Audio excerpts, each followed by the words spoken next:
Miss Camilla again. In today's lesson, we're going to learn a very important grammar area, modal verbs. We have learned a lot of kinds of verbs. We have linking verbs, we have action verbs, but today we're going to learn modal verbs. And modal verbs have their own special rules. Alright, so let's check them out. Right, so remember, when you use modal verbs, you have to bear in mind these very important rules. Rule number 1. Modal verbs are followed by the infinitive without to. That means you should not or you must not add to after modal verb. Rule number 2. Modal verbs take no s in the third person singular. So every time you have to correct the verbs in a sentence, but for modal verbs, you don't need to add s or put s, even though the subjects here refer to the third person singular. Rule number 3. Modal verbs do not change their form according to tenses. Right? So we've learned a lot of tenses, and you always have to change the verbs based on the tenses. Right? However, for phrasal verbs, you do not need to do that. Okay? Number 4.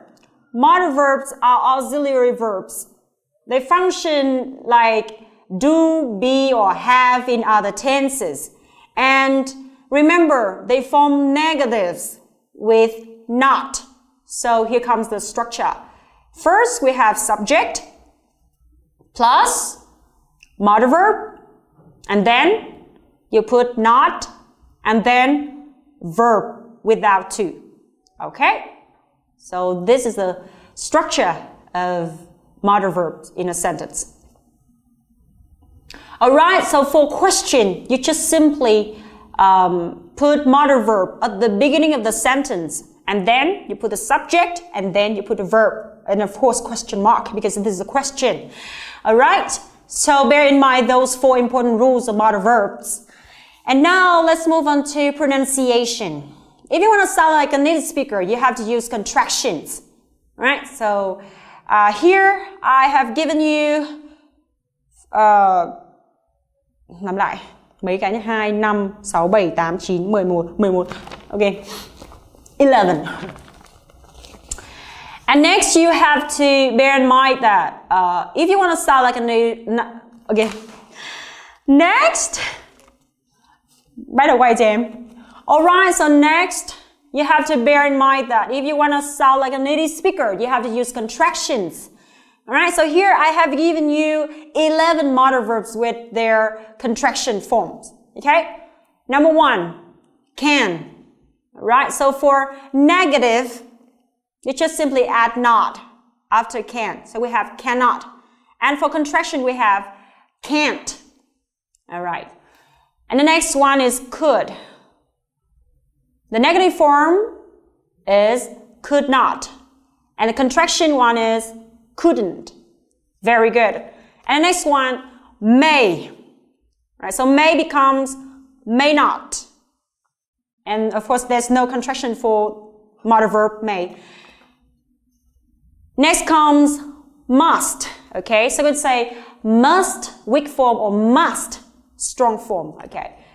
And it becomes must not or must not. But for contraction, you just simply say mustn't. Good job. Next, we have might.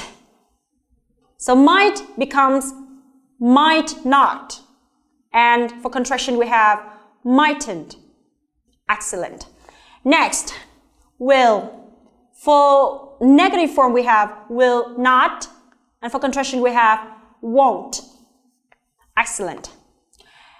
Next, we have would. So it becomes would not. And then wouldn't. Very good. Next comes shall. So shall is turned into shall not. Or we just simply say shan't. However, shall not or shan't is rarely used in daily conversations. Okay, so it is normally used by British people. But now in modern English, you just simply use will instead of shall for all subjects. And next we have should, if you want to give advice. And should becomes should not, or just simply say shouldn't. Very good. And the last two, we have need. So need becomes need not or needn't. Ought becomes ought not, and then oughtn't. Excellent.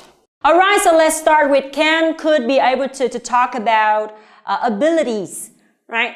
So you can use can to talk about abilities at the present, and could for past abilities, be able to for abilities in a specific occasion.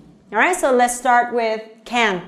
So Stella, do you have any special abilities or talent? Yep, I am versatile. I can make my own clothes, I can dance, I can swim, I can crochet some kind of things, and I can sing quite well. Wow, that's great. Can you sing a song? Yep, I will perform Hello of Adele. Okay, hello, it's me. I was wondering if after all this year you lied to me. Okay, thank you, my dear. What a great voice. All right. So how about the past? What could you do when you were very little? I could play the piano when I was only 8. Really? Yeah. So, what could you do? Well, I could scream when I was 5. Only 5? Yes, and Wow. I could cook when I was 7. 5 and 7? Yes. You are genius. Thank you, my dear. All right. So, you just written here, be able to. What does the words mean? All right, so be able to is quite special. You use it if you want to refer to abilities in a specific occasion, especially in difficulties or in hardships. That means you succeeded in doing something despite difficulties or hardships. Yep. So for example, yesterday I lost my key and I couldn't enter my house, but fortunately I still had spare my key? spare keys, Yeah. and then finally I managed to get into my house. Yeah. Yep. I got it. Thank you very much. All right, so it's quite easy, right? Yeah. Right, so I hope you guys enjoyed this lesson. Thank you so much. See you next time. Bye. Bye.